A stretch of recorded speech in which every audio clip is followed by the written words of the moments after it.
In this video, we're going to talk about integrated rate laws. So up until now, we've been talking about rate laws and how we can look at how the concentration of a reactant controls the rate of a reaction. But it would be good to know if we could come up with an equation where we can predict the behavior of a reaction and actually calculate what the concentration of the reactant will be after a given period of time. So what I'm talking about is we have these graphs where we have, the concentration of A, and we have time on the bottom, and this is in seconds, and this is in molar. And we have this graph that looks like this, where the concentration of A goes away over time. Now, up until now, when we've been talking about rate laws, the rate law is telling us about what the rate should be. So from the rate law, we can predict at a given period of time what that instantaneous slope will be. So the rate law gives us this. So the rate law gives us the slope, but it doesn't tell us anything about what's going to happen to the concentration of A with respect to time. So what we have to do is we have to do something called an integrated rate law. And what that does is, by integrating the rate law, we come up with an equation where we have A as a function of t, or A with respect to time. So let me show you two examples of some integrations. We're going to look at the integration for the zeroth order, and we're going to look at the integration for the first order. Now, you don't need to know these integrations, so you don't actually need to be able to solve these integrations on your own. You do need to know what the results are, so you need to know the integrated rate laws for zero, first, and second order. So I will give you those three, but you don't need to know how to actually integrate them. You also need to know the solutions for the half-lives for each of those, but again, you don't need to know how to actually come up with the half-life on your own. You just need to memorize the equation. Okay, so let's look at the zeroth order, and we'll give you kind of a flavor of some calculus.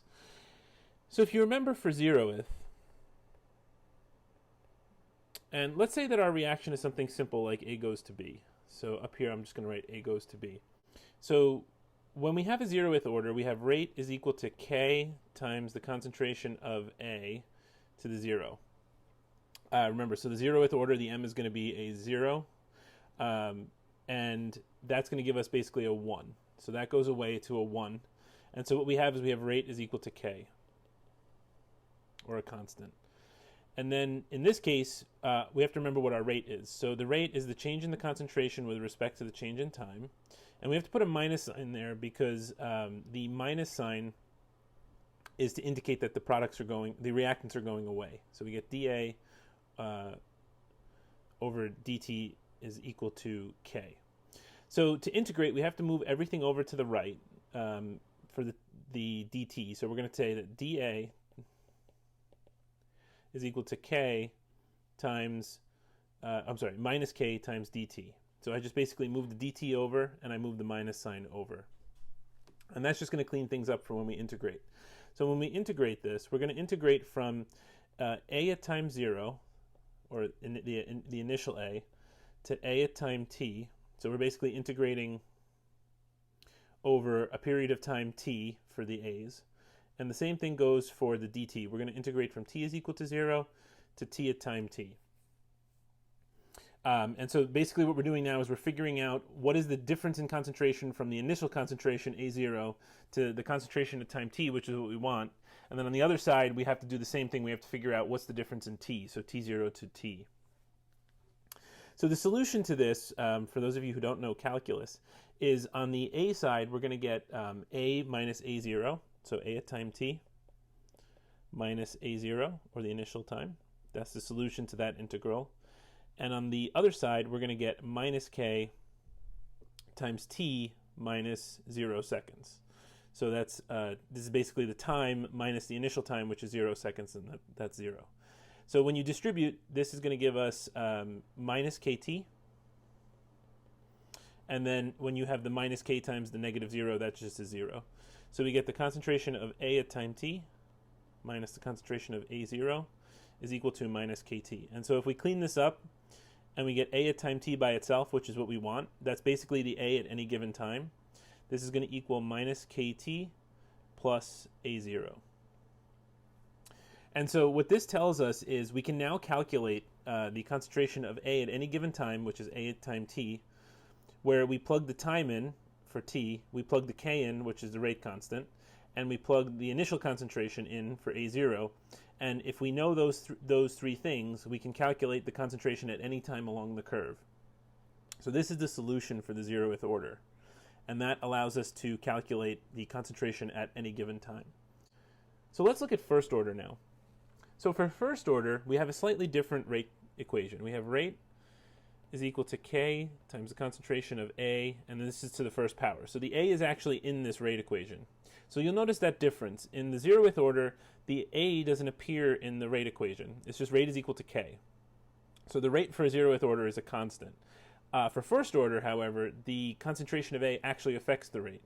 So this is going to integrate a little bit differently. So in this case, we're going to get d times the concentration of A over dt, and again, that's got a minus, is equal to k times the concentration of A. Now, what you have to do when you do an integral is you have to move all the stuff that's on the A side over to the A side, and you have to move all the stuff that's on the T side over to the T side. So we don't have any T's, so we're just going to leave that. We don't have to do anything there, but we do have to move the A over.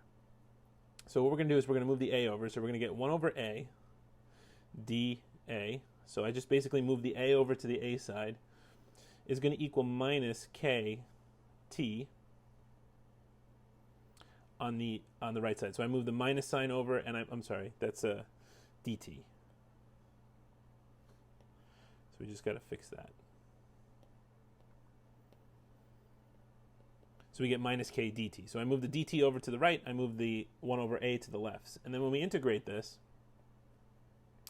we're going to do the same integral where we're going to get, we're going to go from A0 to A at time t, and we're going to go from t is equal to 0 to t at time t.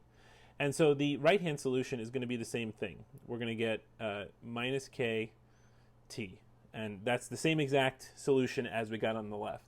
But it's the same exact solution as we got for the 0th order. For the other side, though, we get something slightly different. When you take the integral of 1 over A, the solution to that is ln of A at time t minus ln of A at time 0. That's just a integral rule. When you integrate 1 over A, you get ln of A at t minus ln of A0, and that's equal to minus kt. So that's what you get. So now if we reorganize this, we're going to get ln of the concentration of A at time t is equal to minus kt plus ln of A0. And that's our solution for first order. So it's a little different. Instead of it being concentration of A at time t is equal to minus kt plus A0, we get ln of A at t is equal to minus kt plus ln of A0. And this actually makes sense because if you think about it, for the 0th order, the rate is not changing. So at all points in this graph for the 0th order, you're going to get a straight line, and the straight line is going to have the slope k, which means that the rate is always equal to k. On the other hand, with ln of A(t) and ln of A0, you're not going to get a linear graph. You're going to get something that's curved, and the only way to make it linear is to take the natural log of it. And we're going to see that in a little bit more detail in the next video. So let's just give the solution for the second order so that you have it. So when you do that same exact process for the second order, you're going to get a different solution. And the solution for the second order is you get 1 over A at time t is equal to kt plus kt plus 1 over A0. That's the solution for second order. So to summarize, and to clean this up a little bit, we have second order here. We have first order, which is ln of A at time t is equal to the ln of, is equal to minus kt plus the ln of A0. And we have 0th order, which is the concentration of A at time t is equal to minus kt plus the concentration of A0. So those are our three equations, and basically that's what you have to memorize. And in all three cases, we get the same result. the result is we now have an equation that allows us to use the rate constant, the time, and the initial concentration, which are all experimental parameters, to calculate exactly what the concentration will be at some given time down the road. So that's kind of the most important thing from these. Okay, so let's get everything organized now that we've seen how to do some integrating. Let's kind of put everything into one place and get things organized. So we have our three reaction orders, 0, 1, and 2. And we know what the rate laws are for each one of these. So the rate law for 0 is going to be rate is equal to K. In there would be a concentration of A to the 0, but that goes to a 1. We have rate is equal to K times the concentration of A, or A to the first, for the first order. And we have rate is equal to K times the concentration of A to the second power for second order. So those are our general rate laws. Those are our rate laws for each one of these. Now, one thing that we have to add to this, and it's very helpful to know this, is the units of K. So if you remember, the way that we do the units of K is on the left we have molar per second, and then on the right we have some either A or A squared, or we have no A at all. So for the case of the 0th order, in order to have molar per second on the left, our K has to have units of molar per second. So if you see a value for K that has units of molar per second, you know automatically that that is a 0th order rate constant. And that might be helpful information to you. Let's look at the one for first order. What is the units of K for that? On the left we have molar per second, and on the right we have just units of molar. That's from the A. So what do we need then for the K? Well, we would need 1 over seconds. So the units for the K in this case, where this is the rate, this is the K, and then we have our concentration term. It's either A to the 1, A to the 0, or A to the 2. So in this case, to get our units to work out, we would need units of 1 over seconds. If we do that same exact thing for the second order, in this case we would need, so we have molar squared over here. So to make sure that the units work out on the left, we would need 1 over molar seconds in order for this to cancel out and give us molar per seconds on the left. So what we get is 1 over molar seconds for the unit of K for second order. So just from this, we can look at the unit of K, and we can tell when we're doing integrated rate law problems what we're dealing with, 0, first, or second order, just from the units of K, because those will be unique to each one. And then we have the integrated rate laws. So we solve for those already. So for this one, we have A at time t is equal to minus kt plus A0. For the first order, we have ln of A at time t is equal to minus kt plus the ln of A0. Forgive me, I know I ran out of room a little bit there. Is that 1 over the concentration of A at time t is equal to kt plus kt plus 1 over A0. So this one we didn't actually integrate, but that is the solution. So you need to know these three integrated rate laws: the one for the 0th, the one for the first, and the one for the second. And that is all in that table this is all in that sheet that we give you on Blackboard. Everything on that sheet, it's all integrated and worked out, and it gives you all the results nice and cleanly, and you can have that. But this table just sort of summarizes most of the relevant things. Now, the next thing we're going to do in a future video is we're going to calculate half-life. So I'm going to leave that blank for now, and we're going to come back to that, and we're going to fill those in as we go along. And you can make your own table with all of this once we finish the half-life part of it, but we haven't gotten to that just yet. So let's look at an example problem. So this one says the decomposition of N2O5 to NO2 and O2 follows a first order process with K equals 4.80 times 10 to the minus 4 at 45 degrees Celsius. And this is very common. You're going to get a K at a given temperature, and that's because the K is temperature dependent. And we're going to look at that in a little bit more detail in a future video. So it turns out that the rate does depend on temperature also. So that's why they report a K at a given temperature. Now, we can automatically look at this and say, okay, my units are seconds to the minus 1, so this is a first order.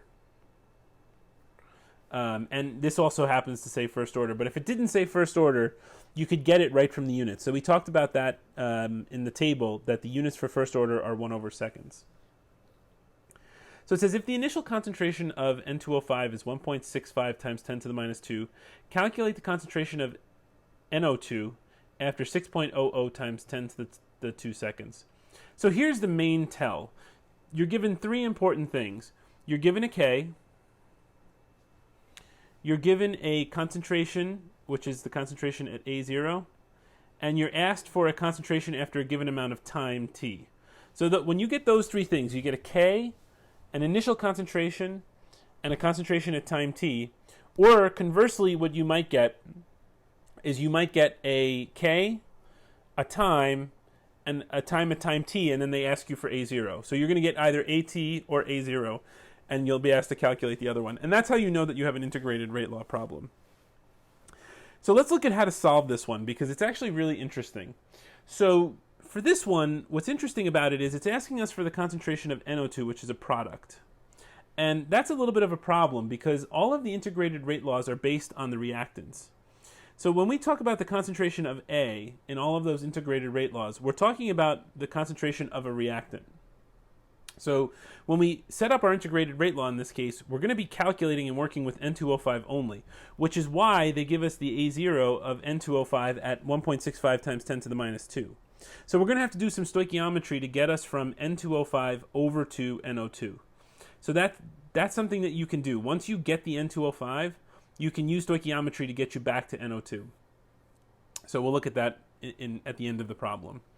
So let's actually set this up as a first order rate law problem. So our first order integrated rate law is the ln of A at time t is equal to minus kt plus the ln of A at time 0.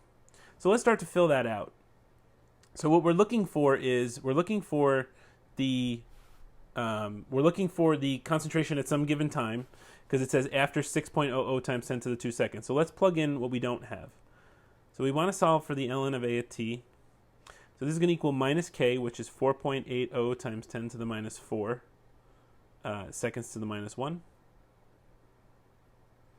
then we're going to multiply it by the time, which is 6.00 times 10 to the 2 seconds. And you'll notice that those units become unitless, which makes a lot of sense, because when you take the ln of something, the result of that is something that's unitless. So the fact that we are multiplying seconds by seconds to the minus 1 makes a lot of sense in terms of the ln of A, and the fact that that's going to give us a unitless result. And then what we can do is we can plug in plus the ln of the initial concentration, which is 1.65 times 10 to the minus 2 molar. So that sets us up for that. Okay, so now if you solve this out, what you get is you basically get a value of, on this side, minus 4.392.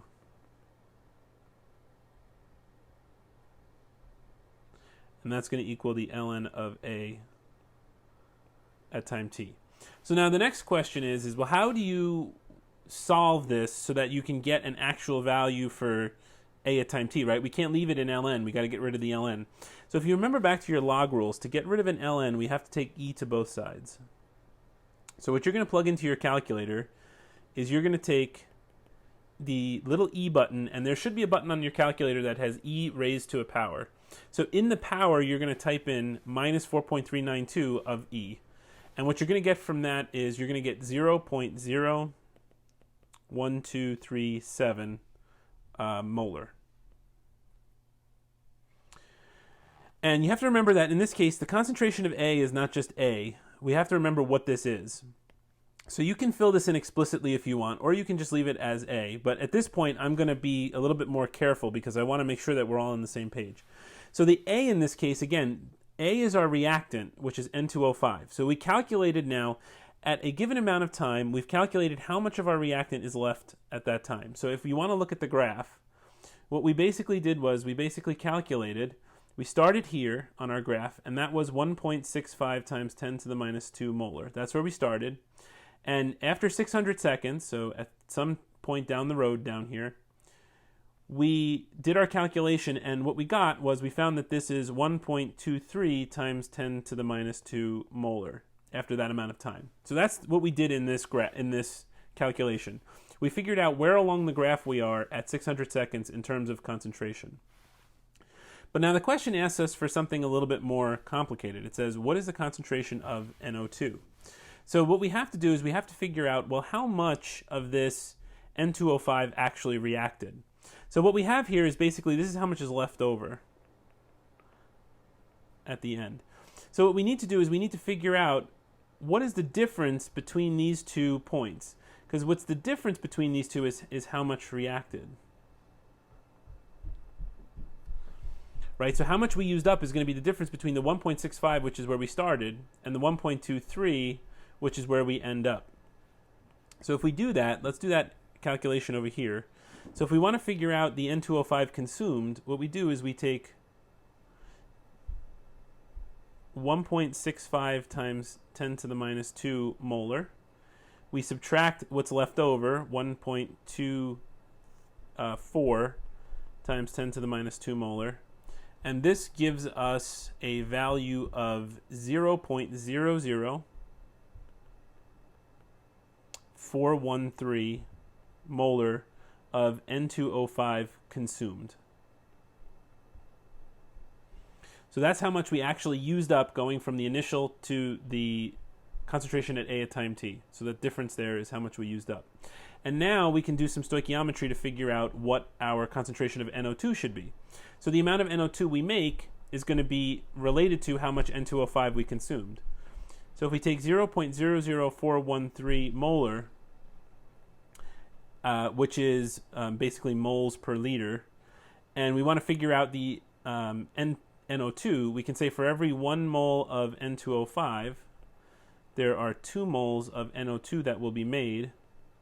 And so this gives us 0.00826 molar NO2 produced. Okay?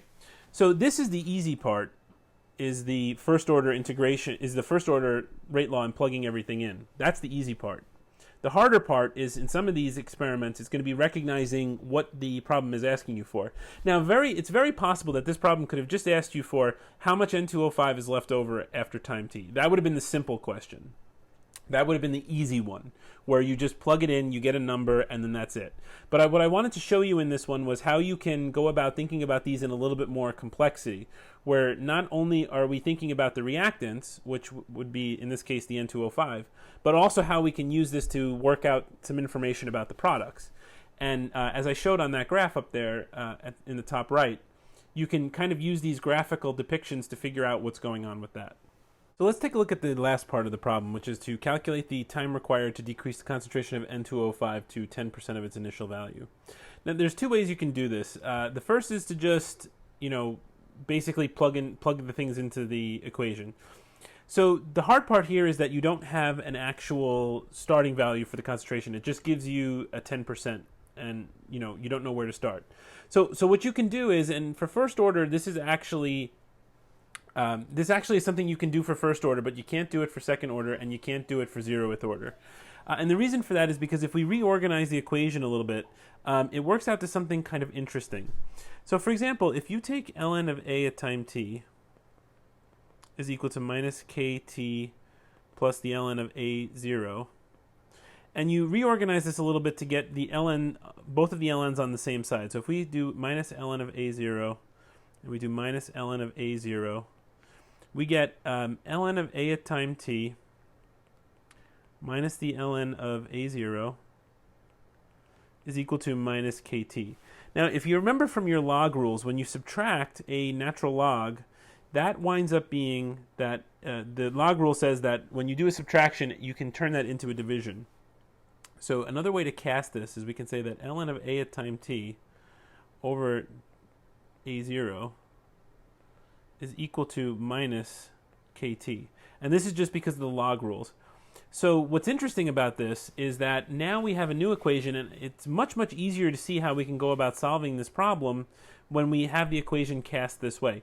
And you may actually want to go back and add this to your chart. So, when you make your chart from above, you can put this in as an alternate equation for first order, because it's the exact same thing. It's going to give you the same solution. It's just a different way of looking at it. And because we have AT over A0, this is like having a fraction or a percent, right? So, initially we start out with 100%, where we have all A0, and then as time goes on, the amount goes down, so AT is going to become less than A0, and we get a percentage. So if we wanted to plug in 10%, the way that we could think about that is, at 10%, we're going to have basically 1 out of every 10 in terms of a at time t over a0. That's going to be our fraction. So what we can plug into here directly is that the ln of 0.1 or 10% is going to equal minus k, which is 4.80 times 10 to the minus 4 times t is going to be our answer. And then so if you do the math here, what you're going to get is you're going to get t is equal to 4.80 times 10 to the 3 seconds.